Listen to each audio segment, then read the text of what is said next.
Apakah siap berjuang bersama? Apakah siap menjangkau semua? Apakah siap mengajak semua?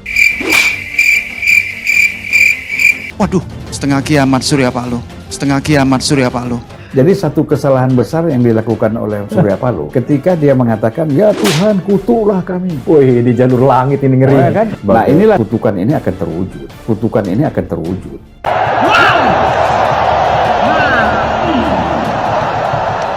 Sekedar mencari suara, kita bawa misi untuk misi ke depan akan lebih besar lagi. Biiznillah kita akan bisa melewati. Nah jadi apa yang dialami ini sebenarnya kutukan. Itu adalah bagian daripada risiko perjuangan kita. Kita ingin memerlukan perjuangan kita berlanjut terus. Setengah kiamat Surya Paloh. Setengah kiamat Surya Paloh. Saya mengharapkan kawan-kawan Nasdem yang belum terlambat supaya jangan kena kutuk keluar dari sekarang. Ini parah nih.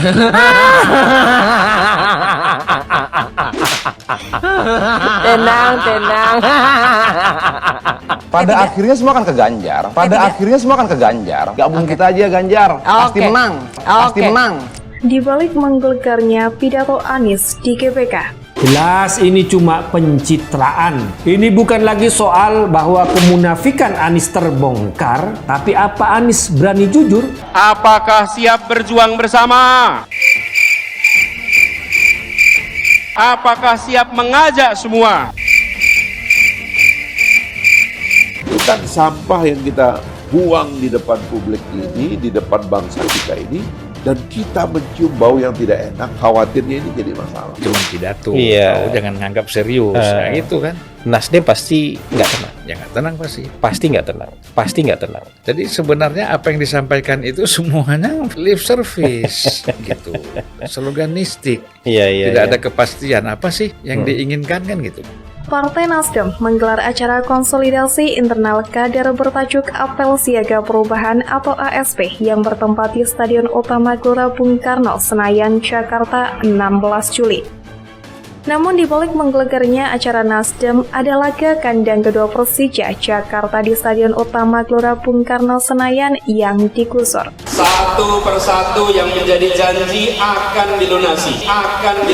Langsung ketahuan karakternya. Adalah seorang pembohong. Seharusnya Persija di mana? Saat ini GBK. Harusnya. Iya. Sangat menyesalkan kejadian ini. Ngecek.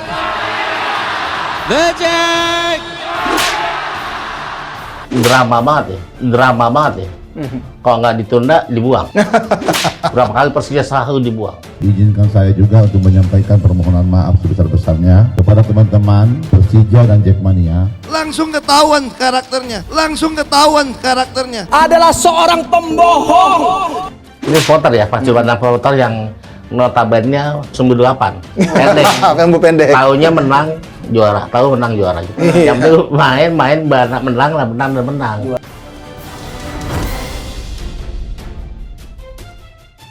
Sejatinya Persija Jakarta akan bertindak sebagai tuan rumah meladeni Bayangkara FC pada pekan ketiga Liga 1 2023-2024 pada Minggu 16 Juli malam di GBK. Namun di hari yang sama GBK digunakan oleh Partai Nasdem yang bakal menggelar apel siaga perubahan. Bukan hanya soal dengan Persija saja, rupanya di saat acara berlangsung, banyak dari simpatisan Nasdem memilih untuk tidak mengikuti acara hingga akhir. Bahkan memilih pulang sebelum Anies berpidato dengan segala kalimat serta diksi kata.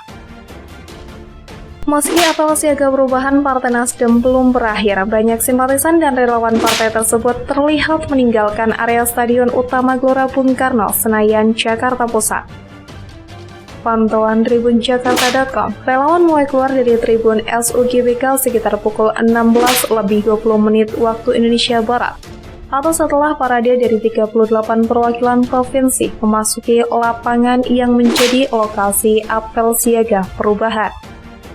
Banyaknya simpatisan dan relawan yang meninggalkan lokasi membuat tribun penonton SUGBK yang jadi bakal lokasi utama pidato Anies Baswedan itu tampak tak begitu penuh seperti apa yang sudah digembar-gemborkan saat ini.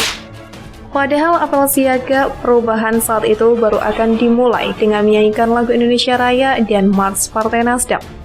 Ketua Umum Partai Nasdem Surya Paloh dan Pecapres Partai Nasdem Anies Baswedan juga belum menyampaikan pidato politiknya di acara tersebut saat itu.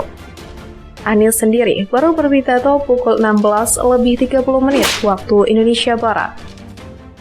Tidak hanya keluar dari area stadion, rupanya banyak juga rombongan simpatisan yang meninggalkan area GBK menggunakan bus pariwisata yang menunggu di sekitar kawasan tersebut. Udah dari pagi ini saya ikut rombongan saja udah pulang, ujar seorang relawan yang menggunakan kaos Nasdem namun enggan menyebutkan namanya saat berjalan menuju luar area GBK 16 Juli. Banyaknya simpatisan yang meninggalkan area GBK saat apel siaga perubahan belum berakhir membuat arus lalu lintas di sekitar GBK tersendat karena banyaknya bus yang tadinya parkir di bahu jalan hendak mengangkut para relawan. Hal ini sebenarnya tidak mengherankan lagi, bukan hanya simpatisan yang terkesan kurang minat terhadap Anies Baswedan. Banyak kader Nasdem yang juga keluar dari Partai Nasdem dengan berbagai alasan, tak terkecuali karena Nasdem mencapreskan Anies Baswedan. Posisi Nasdem yang bermain dua kaki memang membingungkan kader dan simpatisan. Bahkan komitmen Nasdem ini diutarakan saat Partai Nasdem menggelar acara apel siaga perubahan kemarin. Ketua Umum Nasdem Surya Paloh mengungkit partainya pernah berhasil dan mendukung Presiden Jokowi sejak Pilpres 2014. Dia mengatakan revolusi mental yang digalakan Presiden Jokowi sejalan dengan visi misi Nasdem. Lalu Nasdem mengungkit partainya mengerahkan dukungan kepada Presiden Jokowi. Dalam momen yang sama, Wakil Ketua Umum Partai Nasdem Ahmad Ali mengungkapkan bahwa kondisi Nasdem tidak mudah saat memilih Anies Baswedan sebagai bakal calon presiden untuk pemilihan presiden 2024.